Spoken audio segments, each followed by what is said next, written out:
Good afternoon, everybody, and welcome to the Monday, August 18, 2008 informational meeting of the Sioux Falls City Council. I will now call the meeting to order. And first up, we have a City Council staff report. We have updates from Deborah Owen, the City Clerk. Thank you, and good afternoon, Sioux Falls City Council. Just a couple of things to remind you that tonight at the 5 o'clock joint meeting, there will be a request by Anderson to defer item number 2, I believe, and then seconded by Benega.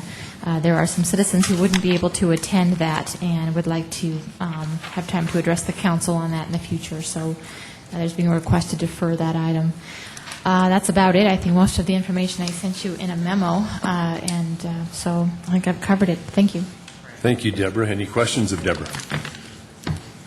Very good. Hearing none, the next item up is Mayor Munson's office. Mayor himself is down here today. Mr. Mayor, do you have any information for us? Very good. Very good. Thank you, Mr. Mayor. Number 4 is the Audit Committee. Any news from the Audit Committee? No report. No report? Okay. I was interested in finding out when you have scheduled the code violation fines. Does that come up on your agenda yet, or do you know anything about that? We have a audit committee meeting scheduled for Thursday, the 26th, I think, if that's right. Or Rich, would you like to? That'll be scheduled for a week from Wednesday, and we'll definitely put that on the agenda. Thank you, to Rich. take your special request on code enforcement. Okay. Appreciate it. Thank you. I know a number of people have been interested in that. Okay. Next up, we have the Fiscal Committee. Somebody from Fiscal? No report. Thank you, Gerald. Appreciate that. Land Use Committee, Mr. Jamison. No report. Do we have an upcoming meeting, though? Is that correct? We do. I think it's been scheduled. Very good. Very good. That way we'll get to say something at these meetings. Public Services Committee. Kenny. Excuse me. With Public Services, we were looking at the campaign finances. At the time, I relinquished the chair to Councilman Vernon Brown, as he has worked on this a lot longer than me, if he would like to give us an update. And actually, I'm going to defer to our city clerk, Deborah Owen, who put together the plan for reform, and we had a few guests there last week, so I will let her go through the highlights. Thank you. Actually, what we did is we kind of reviewed the previous election year through 07 and 08 and looked at the number of reporting disclosure reports that were due, and then also looked at the 09 and 2010 elections, and then began to do some evaluations inside in office to determine what was filed duplicates, as you know, what was filed with the Secretary of States that was also filed locally in terms of political action committees, and so had proposed some language changes that would allow us to take advantage of those who already filed with the Secretary of State's office for political action committees and not have them file duplicate reports locally. In essence, what that does at the 3,000-foot level is just require one political action committee report before a city election, and then we'll capitalize, if you will, on looking at the Secretary of State's website for the December 30th and the mid-May one, which is our post-election report. So that's kind of it in a summary. Any questions of Deborah on the action that was taken at Public Services? Very good, very good. I was looking here now. The next item up is a City Council open discussion. I was wondering if it would be okay with the council if we went ahead with our reports on the presentation for flood control.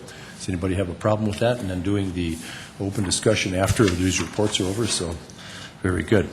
Well, first I see that we have a presentation on flood control project with Public Works in the Omaha office of the USACE. Mark Cotter and Tom Birkland are the main presenters here today, I believe. So, Mr. Cotter. Good afternoon, Mayor and City Council. We've got a group of people here today to give you an update on the flood control project. As you said, I'm here with the Office of Public Works. We have the Director of Finance, Gene Roanhorse, here to answer any questions that you may have. We have our project manager that's really been with this project for many years, and we're happy to have him still through this process with us to keep it on track. Have Jeff Schmidt, which is the Assistant Director of Planning. He's also the city's floodplain administrator, to give you an update on the elements that he manages. And then we're also happy to have two key people with the Omaha District Office of the Corps of Engineers here to present to you where this project's at and hoping to answer your questions. They are Bill Mulligan, he's the Chief Civil Works Branch, and we've also have the project manager for this project, which is Louis Upmore.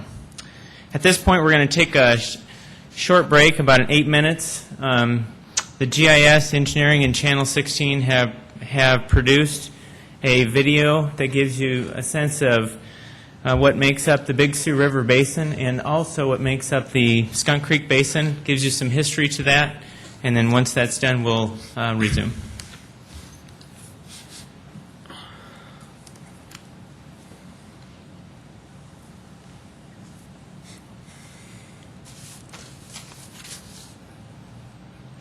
It is late February and into March. Eastern South Dakota is being hit with multiple snowstorms, building up to a large snowpack. As winter turns into spring, the snow begins to melt. Moderately warm weather is accompanied by some early spring showers, and the snow is now melting very rapidly. The Big Sioux River, starting from Watertown and proceeding southward through Brookings, Flandreau, and Dull Rapids, is suddenly out of its banks. As snow continues to rapidly melt, 36,000 cubic feet of water per second, or enough to fill the arena every 58 seconds, is flowing into Sioux Falls. We're looking at a major flood event on the Big Sioux River. Fortunately, this type of event is, to a degree, predictable in advance of its occurrence, which gives the city a chance to prepare for the event. Big Sioux River floodwaters come into the city through two bridges on Interstate 90. The floodwaters collected in the upper reaches of our levee system and routed through the diversion channel on the north and east side of the airport. The water runs down the spillway just above John Morell and Company, proceeds out of the city passing under Cliff Avenue, and eastward where it discharges from our levee system just west of Interstate 229 in northeast Sioux Falls. For the larger flood events, the city can open the gates on the diversion dam at the northwest corner of the airport and direct some of the floodwater down the historic Big Sioux River Channel, which winds around the west side to the south side, and then up through central Sioux Falls, cascading over the falls where it would meet up with the water coming through the diversion channel on down the spillway to exit the city to the northeast.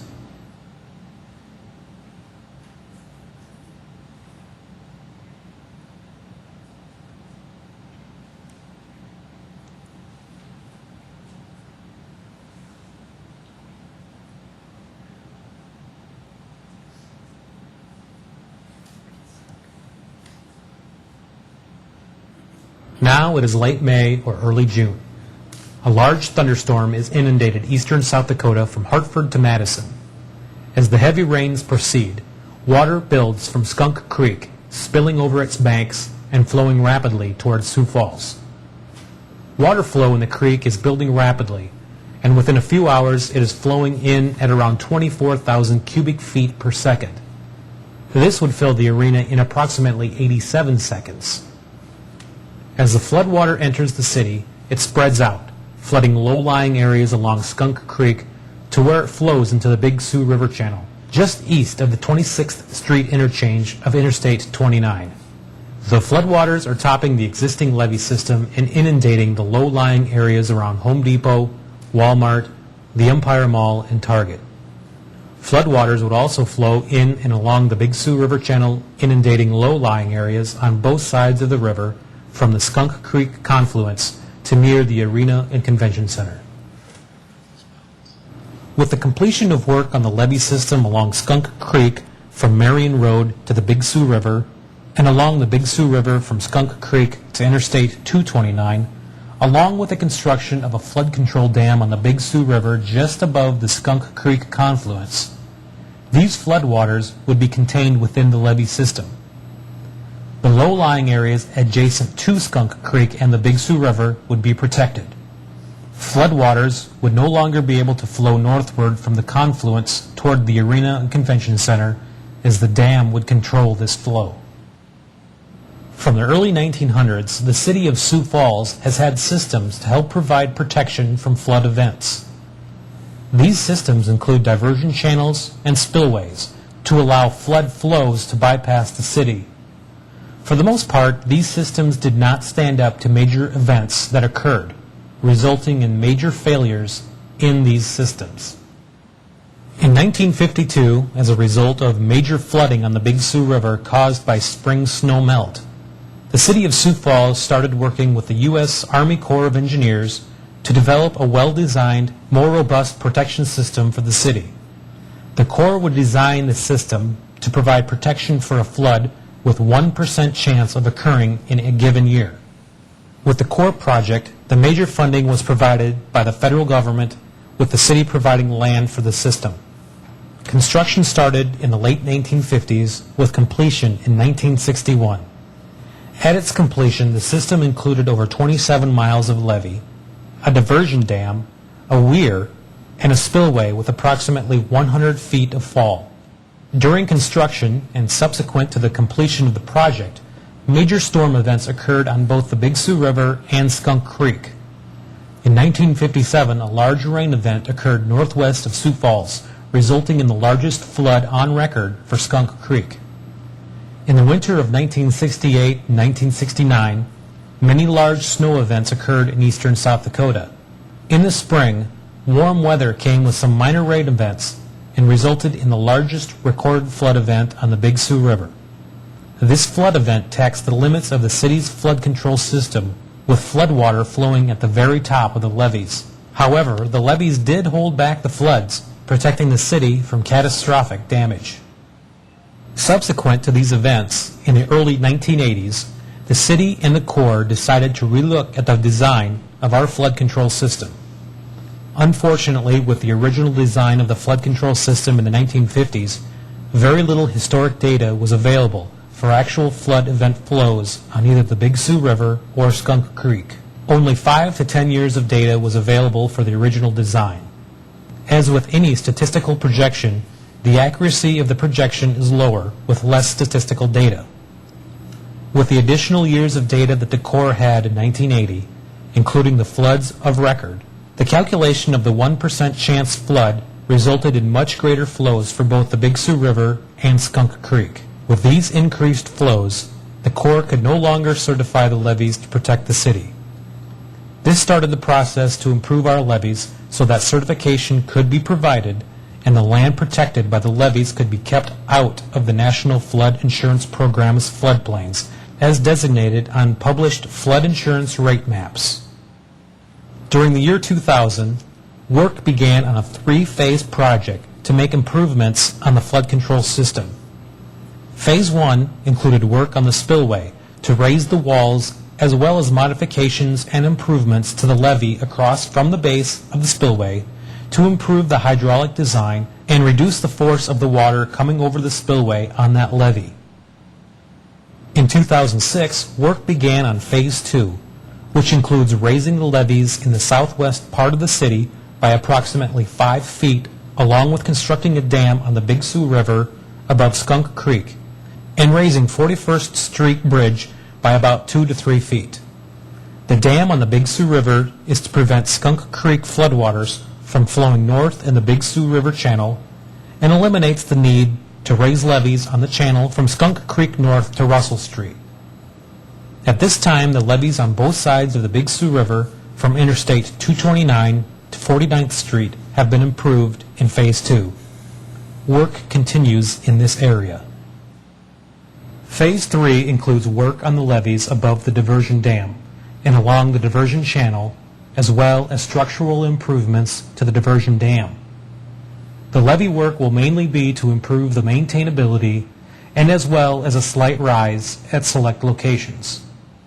This 3-phase flood control project is very important to the citizens of Sioux Falls. The city, the Federal Emergency Management Association, and the United States Army Corps of Engineers are working together to enhance the safety of Sioux Falls citizens. 2 important goals developed early in the project were to reduce the risk of future flood damage and provide affordable flood insurance. This flood control project is crucial in providing better protection against major flood events in the future. Questions or concerns regarding potential flooding issues can be addressed to the following. Questions concerning the U.S. Army Corps of Engineers Flood Control Project, contact City of Sioux Falls Public Works Department, Office of City Engineer. Telephone number 605-367-8601. Website www.siouxfalls.org. Questions on floodplain issues, please contact City of Sioux Falls Planning Department Floodplain Manager. Telephone number 605-367-8888. Website www.siouxfalls.org. Questions on floodplain insurance, floodplain mapping, or other floodplain issues, contact Department of Homeland Security, Federal Emergency Management Agency. Telephone number 877 FEMA MAP. Website www.floodsmart.gov.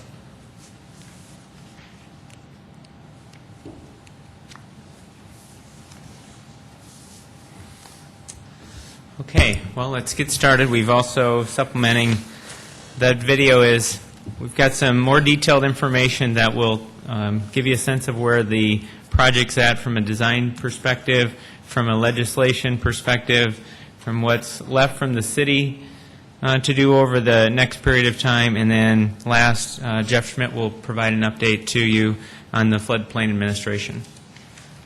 Okay, again, just to highlight the three main projects. Phase 1 is complete, which is the improvements that were done to the spillway chute and fortifying the levee where the water discharges. Phase 2 is where we're currently at, and Phase 2 essentially starts from 229 to the south and then goes up to the Skunk Creek confluence and then goes due west to tiebacks over by Marion Road. And currently we are, the Corps of Engineers is doing a project that extends on the east bank between 49th and 41st. And then last there'll be a project called Phase 3, that's in the blue, and that's essentially to do some minor levee raisings in that area of the diversion channel and some of the tiebacks north of 60th Street and I-90. Just a picture there to show you the spillway chute walls that have been raised and then across the fortification of that levee. This is probably one of the most key maps to look at because this shows what's been completed, which is in red, and we've called Phase 2B nearly complete, and so we've called that red today. There's really four main components to finish the Phase 2 area, and that's the 41st Street Bridge, the dam north of Skunk Creek, and then there's two levee projects that are associated, and we call those Phase 2C and Phase 2D. Phase 2C is programmed for 2009 on this map, and Phase 2D would be a reasonable project for 2010. That essentially says in text what the previous map says, but the two pictures on the side, the top one is the current levee raising project that's underway, and the dam, the picture of the graphic, the concept graphic of the dam just north of Skunk Creek is shown there as well. So, Phase 3, which is again improvements to the diversion channel, will raise those levees between 2 and 3 feet. And also there's levees that are, as we progress north of 60th Street and north of I-90, that will need some amount of work as well. Have a graphic here just to give you a sense of what that typical levee work is being accomplished, and that's as you increase 5 feet, we continue on that same slope on the inside of the channel, create the 10-foot top, and then go back down at that 3-to-1 slope. And so just to give you a sense of what that 5-foot means. As you know, that the mayor and some of his staff went out to headquarters in D.C. in April, and really for three key aspects: raise awareness and the need to finish the project. The Corps headquarters has funded this project for a number of years, and in recent years they've not funded it. So that was a key, is to go out there and to really reiterate the awareness of this project. If we could also find a way to complete this, if they would support reimbursing the city if advance funds were provided for the completion of this project, and then moving forward with what legislation would that require to be reimbursed. And so we know that there is, Bill Mulligan will take you through what those processes are, what some of the risks are, going through this reimbursement process. So at this point, Bill Mulligan will take you through the rest of the legislation slide.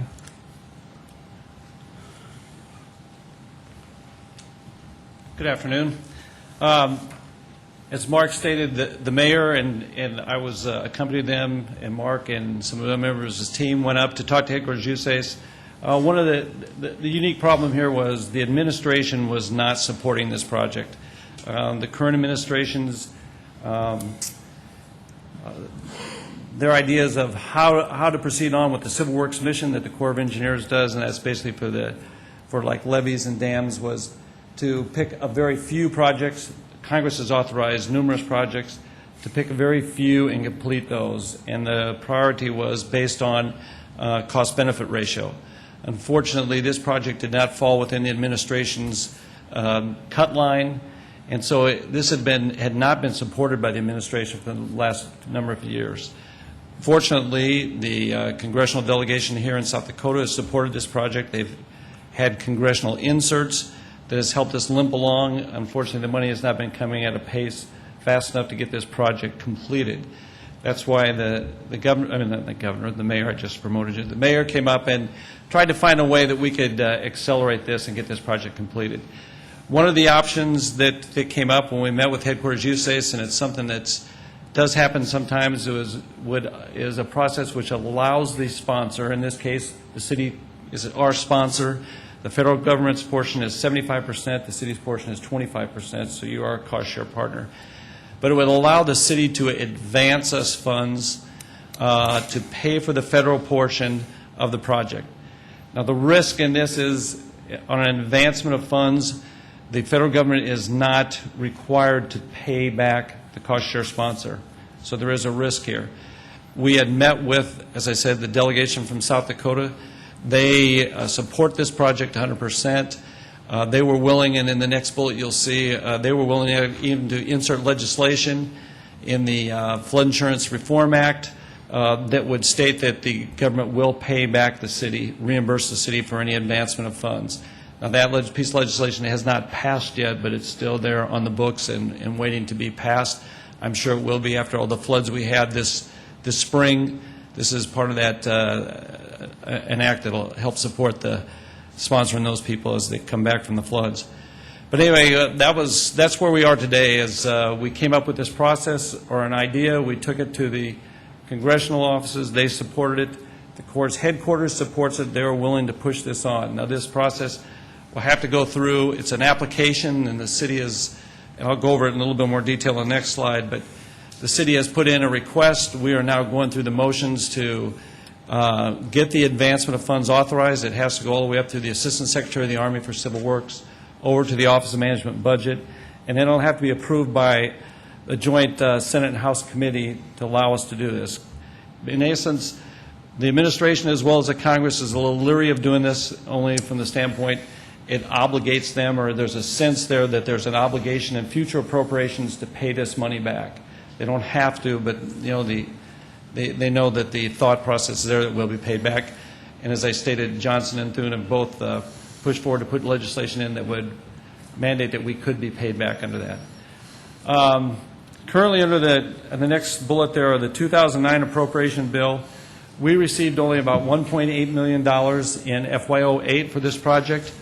After meeting with the city, and the city is a willingness to push forward on this, what we have done in the past, when we got the small amounts of money, we would design a small section of the project, and then go into construction.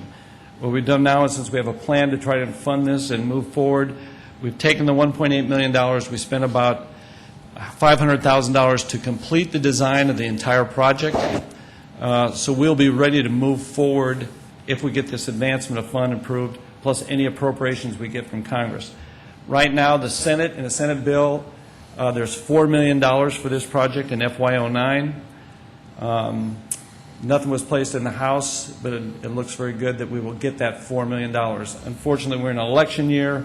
The appropriation process is going to go very slow. We will more than likely not get an appropriation until the February or March timeframe, but it still looks very good that the $4 million will be in there. One other point I need to bring up is this project was authorized based on economics used back in 1993. That's when we completed our feasibility report. At that time, the project cost was estimated at about $36.4 million, right in that area. What it is, that limits the amount of money that we can spend on this project, we being the federal government. But over the course, as far as we call it's called the 902 limit, which is a project limit. But as the projects go on, Congress realizes they put an estimated amount in there. They realize it takes time to build these projects. We are allowed to put inflation in there for the construction cost and the design cost, as well as there's a 20% contingency in there. Based on what we knew at the point earlier this spring, the 902 limit then, with those adjustments, was the project was up to $48.3 million. Right now, we've worked very, very hard with Mark's group and with Tom to update the LERDs, which is the land easements, right-of-ways, relocation, disposal costs that are part of your 25%. They've gone up. We've changed the design of this project over this last 15 years. The project cost is in the $50 million range right now. We still need to do some economics to find out exactly what that is and how it impacts the project, but we know we will need authorization to increase that limit up from the $48 million, at least up into the $50 millions. Here again, we've worked very well with Senator Johnson and Senator Thune. They have initiated legislation and attached to the 09 bill, the funding bill, that would authorize this project at $51 million, which will help us very much. On the next slide, just down arrow. I guess I'd like to talk next about advancement of funds in this, the process that we're talking about, where the city would actually advance the federal government our portion, the 75% portion of the construction cost in this. The mayor has, in his office, has forwarded us a letter back in June stating that they would like to take this on and request this authority. At that point in time, we needed to update all the costs because we knew we were getting close to the 902 limit. We had not worried about that 902 limit or the total cost authorization limit in the past because this project was being funded at such small amounts. We knew it was going to take years before we'd ever meet that $48 million, and at that point in time we would address it. Now with this advancement of fund our plan is to try to have this project under construction completely by 2010. We needed to go through and update our 902, which we are doing right now. So we've got to get that done, and we're working on that. The process then goes, we'll prepare a package. We, being the Omaha district, we're located in Omaha. Our regional office is up in Portland, our Northwestern Division. We'll prepare a package and forward it to them, recommending that we go forward with the request for authorization for advancement of funds. The Northwest Division then will review that. They'll look over the economics of the package of the project, and then it'll be forwarded on to our headquarters. Our headquarters then will review it. It's the bureaucracy of the federal government. We'll review it. If they approve the package, it will then go to the Assistant Secretary of the Army for Civil Works. Assistant Secretary of the Army of Civil Works will review the package. If they feel it falls within the administration's policies and it's a good project, they will forward it over to the Office of Management and Budget, OMB. OMB then will review it. If they think it falls in with the administration, it will then be sent over to a joint Senate and House committee, Congress. It doesn't have to be passed in law, but this joint committee will review it. It's the Energy and Water Appropriations Committee. They will review it, and they will, if they feel fine, they will sign off on it, which will authorize us then to be able to accept advance funds from the city.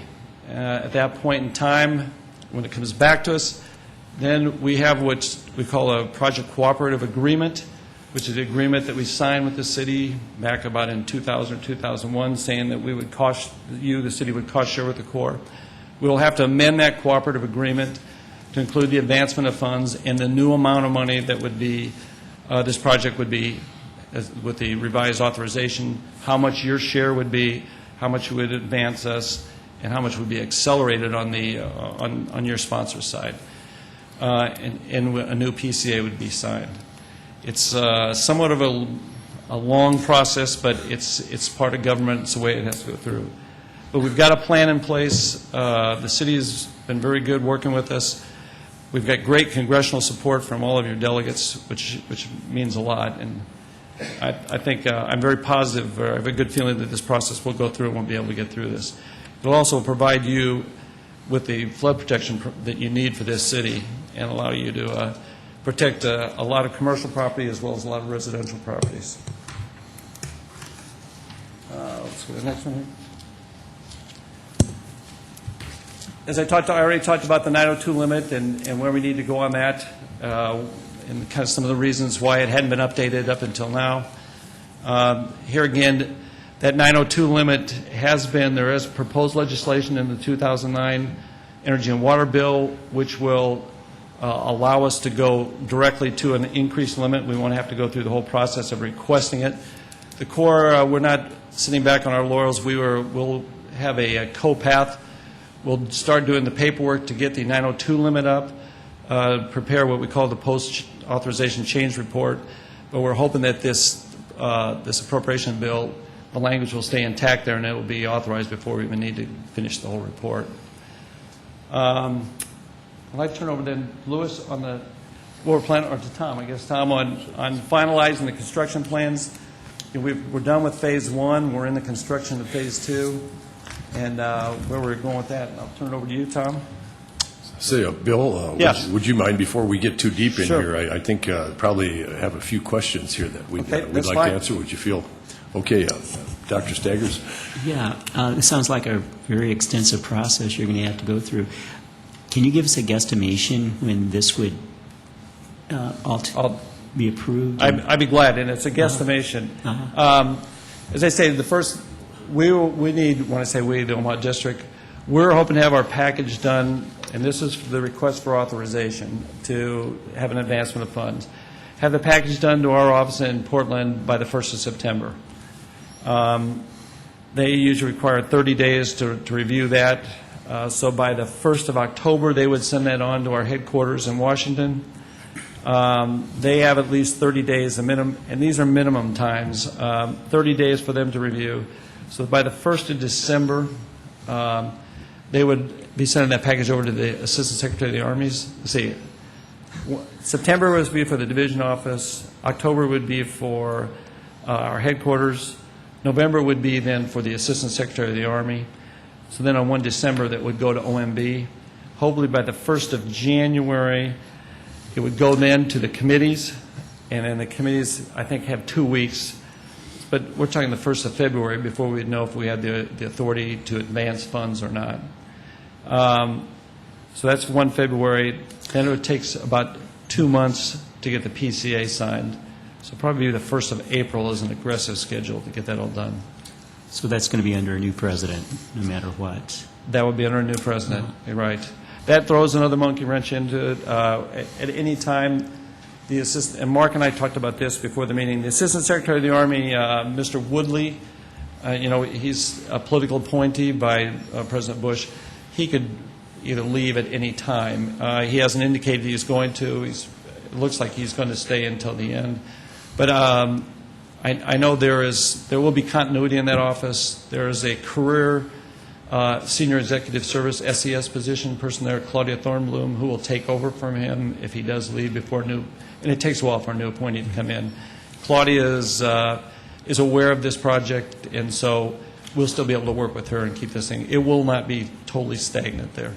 Now, what happens at OMB is another story. They might wait for the new administration, especially the elections happening in November, and this process going on after that. But it's just a fact of life, unfortunately, in our federal process. Any other questions? Councilor Bennigan. Bill, I'm not sure if you're the one to answer this or not, but one of my questions that ran across my mind when you were explaining this, and we talked about the 41st Street Bridge, I was surprised it only needed to be raised 2 or 3 feet. Why can't we dig the channel 2 or 3 feet deeper? Well, it'd be great, but do you know how far we'd have to dig the channel 2 or 3 feet deeper? It'd all the be way- cheaper. Not the distance. I'm not the project engineer on that, but maybe I should turn over to Tom before talking technical, but they'd be Thank glad you. to answer that.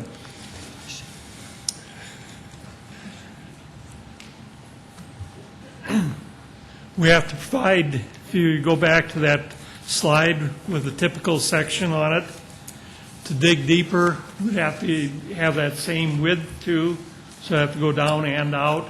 To go down 5 feet, we'd have to carry that around and almost all the way to the falls. And you're just kind of chasing your tail trying to reach a spot where you could get out of that. It would be very difficult to go down. I guess my question was going to be, and I'm not an engineer by any stretch, but if you're increasing the size of the levees and the height and the width, and if you're digging deeper at the same time, isn't it the combination of those two what you're looking for? And raising the bridge only 2 or 3 feet doesn't seem to be a great height advantage to me. That is all we need to, what we need to do is get the low steel, the bottom of the bridge, up above the flood elevation. The concern now is a large flood event would be up on, pushing against the bridge, and the design of that bridge, it could be dislodged, tumble over, and essentially create a dam at that location and causing the system to fail.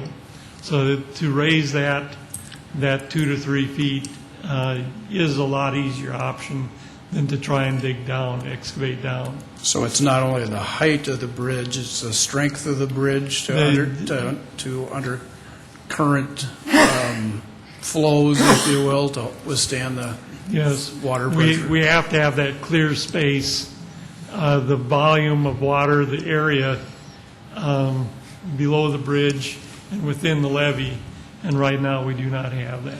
Okay, thank you. Councilor Brown. Tom, correct me if I'm wrong, but isn't that 41st Street Bridge nearing the end of its useful life as well? The deck itself needs to be replaced. It is on our list of bridges that are structurally deficient, even though it is not ready to fall in. We are not concerned that it will fall in, but it needs some major maintenance. It needs a new deck. It has to have that. We've already patched it a couple times, and it has to be replaced. Tom, there's several business accesses as well as a school access there. What's to become of those as we raise up the bridge? We have not come to a conclusion on how we're going to do it, whether we're going to do it under traffic, maintaining traffic on 41st Street, or to close it down totally. There's dramatic pluses and minuses both ways. The traffic will be difficult to handle.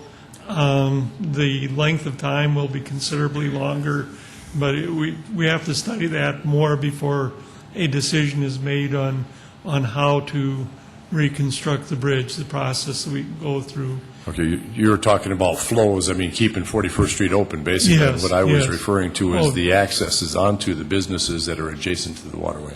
We would have access to all those properties during construction. How about after construction? Would the added height make any difference on No, those it accesses? won't. On the east side, that's the end of the bridge, we have to go up 2 feet, and the street is coming down towards the bridge, so we don't have to go maybe 100 feet or so east before we tie into the, I think maybe a couple hundred feet east, to tie into the existing street.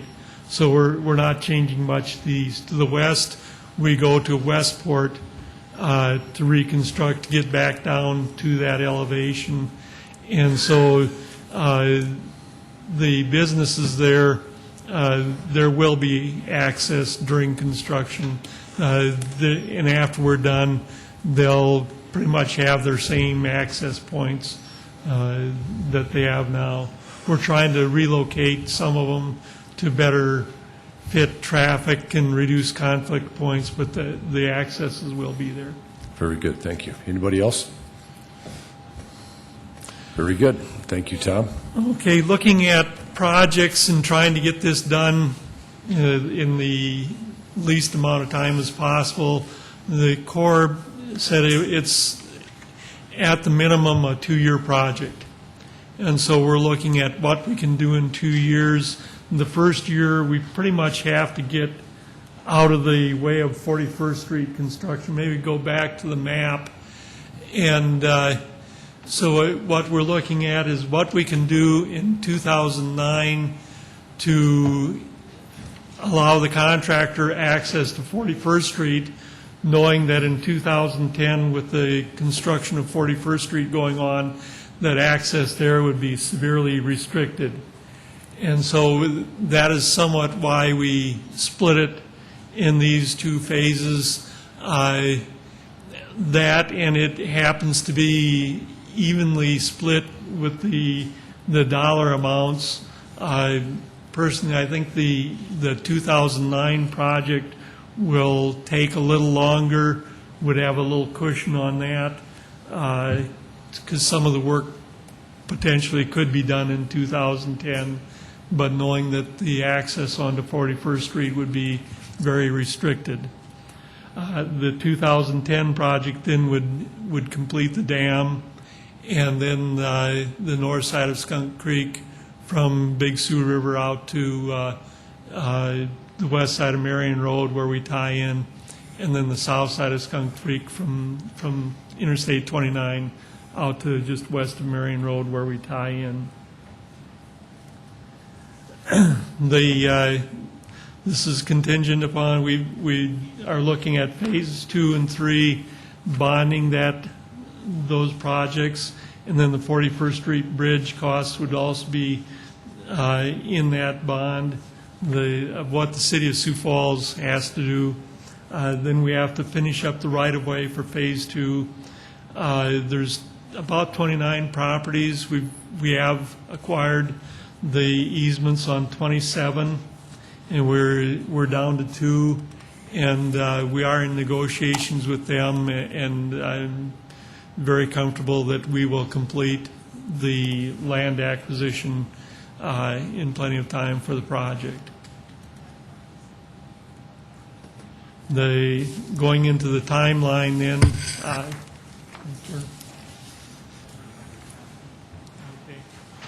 I think you have a larger copy. It is a very aggressive timeline. I hesitate to say if there are any glitches in the system, it could end up in another year involved in completing the work. As we've gone back in April, we met with the Army Corps of Engineers and our delegation.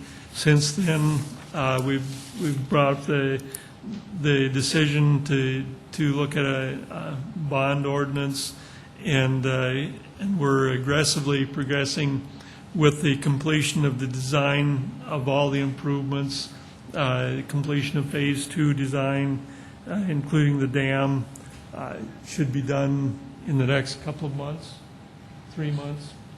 Then we're going on to, in December, the House and Senate will be, the Joint Committee will meet to finalize the budget. We're hoping for that $4 million, knowing that it will not be available in time to bid the 2009 work. In January, February, getting the funding available and providing it to the Corps of Engineers.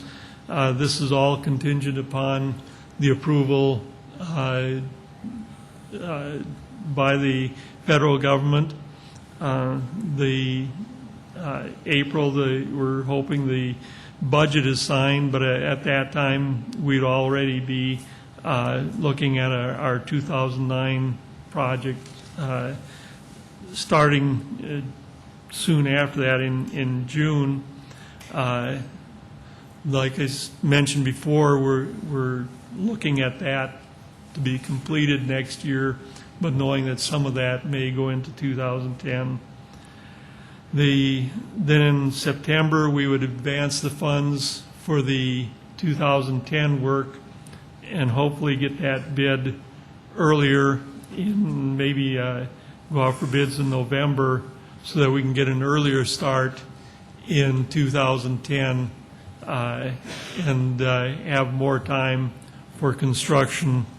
In December, we would open bids for the 41st Street Bridge, and then that would give that's the City of Sioux Falls doing that.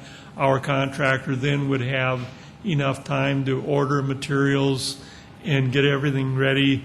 And what we obviously want is as short a construction period as possible, and so that we'll be working to that end. And one of the factors in that is having all the materials with the questions we have in material supplies, especially steel. That would be very critical to have that type of material on hand prior to the time that the contractor would want to start construction. Probably would be after the threat of the snow melt, high water in the spring, and start working on the project.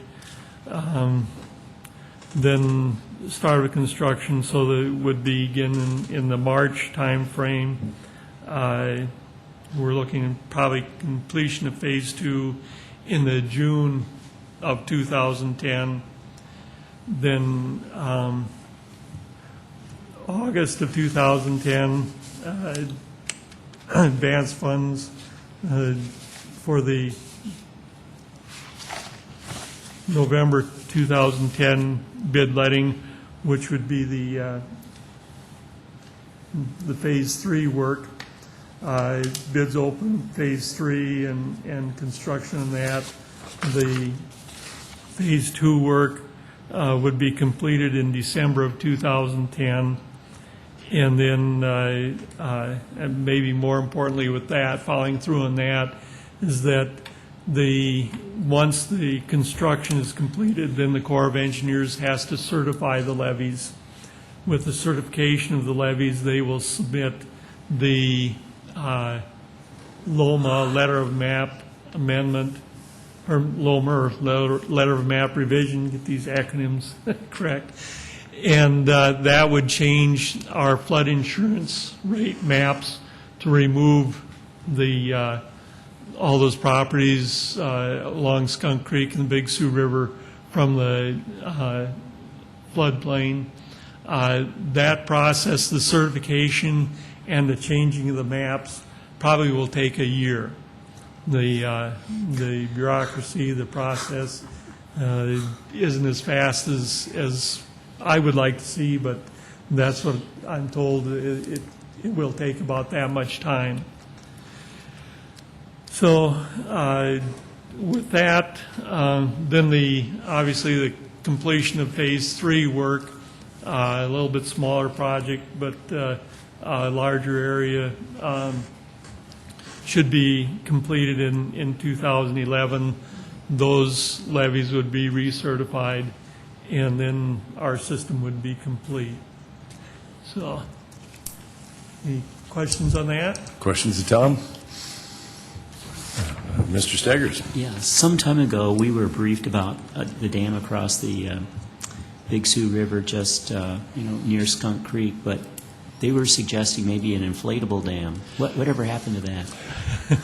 We were looking at an inflatable dam.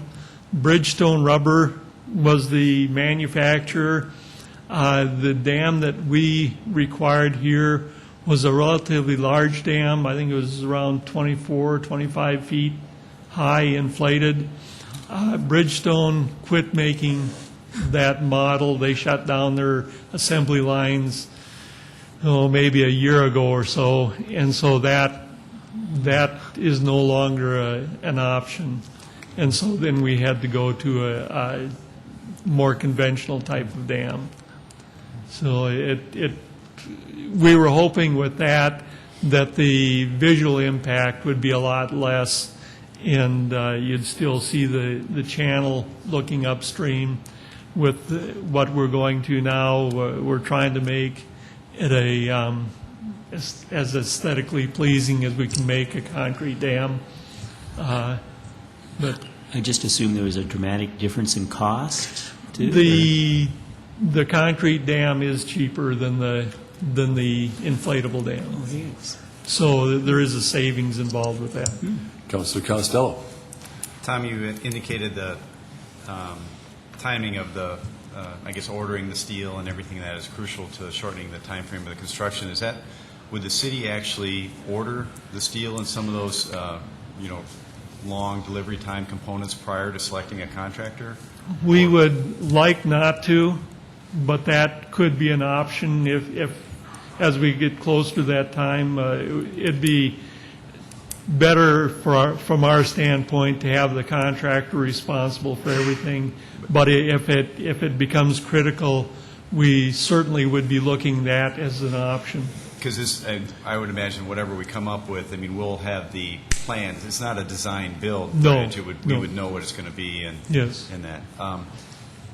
Any idea, and I know it depends on whether you shut traffic off or if you keep half open and that, but what are you talking for a timeline on that? Is it as short of 5 months and as long as a year or anything? Optimistically, I think full closure could be as short as maybe 4 months, 5 months. Partial closure would about double the time. So it's some tough decisions are ahead of us. And at some point in time, there was some talk of a temporary bridge somewhere. Is that still being discussed, or is... The temporary bridges that are available are generally one lane. You probably have two of them. One lane on 41st Street wouldn't get us very much. There's not a lot of room to bypass on each side of the 41st Street to open up a roadway through those businesses. So a temporary bridge doesn't look like a viable option at this time. What we look at is constructing half the bridge at a time with 2 lanes in each direction on the half that remains, or on the first half constructed. Okay. Thanks. Any other questions? Councilor Jameson. Maybe Jeff can answer this too, but can you walk me through on that timeline of the flood map, just in case somebody's listening and wants to know when that flood insurance they would... Absolutely. I understand you have a 5 o'clock, so I'll be extremely brief. FEMA has given us this timeline that you see up ahead, and so for the public, October 15th, we got the preliminary maps. We're currently in a 90-day appeal period. This isn't, hey, I don't want to be in. This is official technical appeal period. They can challenge whether or not the flood flow information is incorrect on the technical merits. At that point, when it ends, we have 6 months to adopt the maps. So from the city standpoint, this is our process right here. October 15th, we had public meetings. In January, we've had public meetings. In July, Tom and I and zoning staff were out again having public meetings. After that 90-day appeal period ends, on September 24th of 2008, we will be using the new firm maps as best available data for construction and property sales. What that means is it's not for insurance purposes, as it states on the bottom here. That will come later. But if people are coming in to construct, do buildings, do development or transfer property, we're going to be starting to use that data on September 24th. Then we're going to have a public meeting on October 28th again, continuing to educate the public.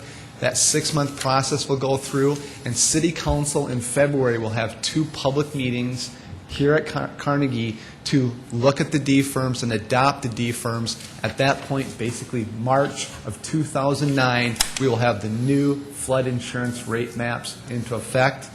And lastly, so the property owners, what do they need to do? They need to determine their risk. Short and sweet. They need to look at the flood insurance rates, find out whether or not they're in or out, and determine for themselves whether or not they want flood insurance. Thank you, Jeff. Councilor Jameson. Just to follow up, if they find out they're going to be in the floodplain, are they better off, I think I've learned this, they're better off to buy that insurance now versus waiting for that map to become? Absolutely. If they're going to be in, basically in February or March, they can buy it now at the grandfathered clause rate, basically buy it prior to being placed within it. And based on this timeline, are we expecting then at 2013, somewhere close to 2013, that the new map, after the levies are done, I guess, how many years? That they could possibly change again. That's ifs, ands, buts. These are the dates that I have from FEMA and the flood insurance rate maps. These are the ones that I'm talking through. And again, you saw the timelines that they're talking about with the levies. So somebody could be paying that insurance for 3 to 4 years? At least. At least. Okay. Yes. Okay, Mr. Cotter, Mr. Costello has a question for you. Mark, on the 41st Street Bridge, we've had conversations on this. The decking needs replaced. The structure itself is good. The cost of replacing the decking is what, about $4 or $5 million? Isn't it? Do you recall? I would expect it'll be at least that, in that $4 million range. We also have some degradation underneath. It is a steel bridge that we have tried to address painting, but I'd certainly walk you under there. The rockers are getting rusted, and it's certainly served its useful life. A while back, you shared a report that was generated by the Corps that wasn't finalized yet. Has that report been finalized? I believe it has. That was the off-channel. That has been finalized. Can you send me a copy of that? Certainly. Thanks. Very good. Anything else? Councilor Brown. Mark, I'm not sure if this is for you or Jeff Schmidt, but I see we have a range of 800 to 2,600 properties now included within AA zones. Have we narrowed that to a specific number? Do we know?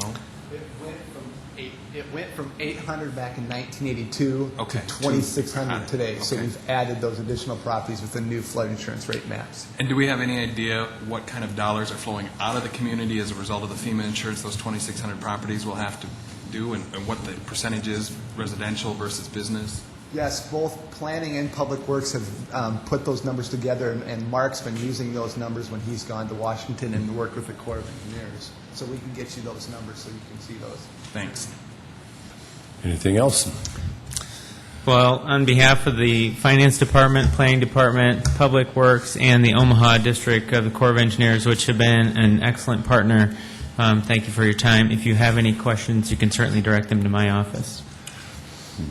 Mark, thanks for assembling these folks today. I appreciate you being here. It's a lot of information, and a lot of people are looking at this project and hoping it all works out. So, very good. I said I'd go to City Council open discussion. We've got a brief 30 seconds. Anybody have anything? Very good. Then, Mr. Costello.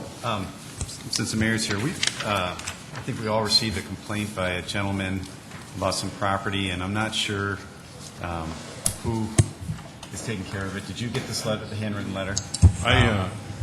There was something, I just got, was that the email that was sent over to me? I haven't seen the complaint at all, but Jeff, go ahead.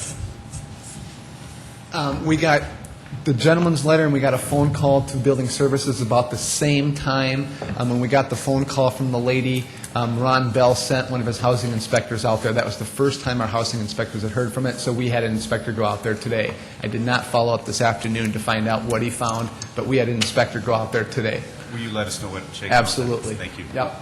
Very good. Thanks, Jeff. Mr. Benninga. Just to inform the ones who haven't kept up with their emails, just recently we got an email that the information that was sent to us was the wrong address. So we need to, that needs to be changed. I think the address is 16th Street rather than 15th Street.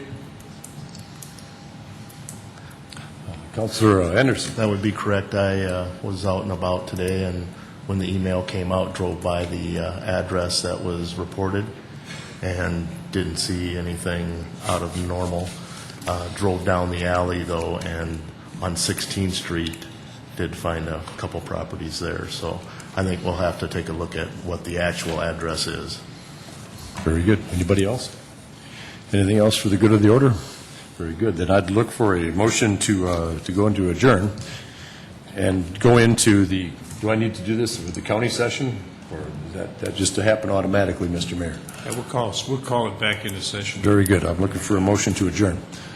So moved. So moved, Benega, second. Second, Anderson. Anderson seconds. All those in favor say aye.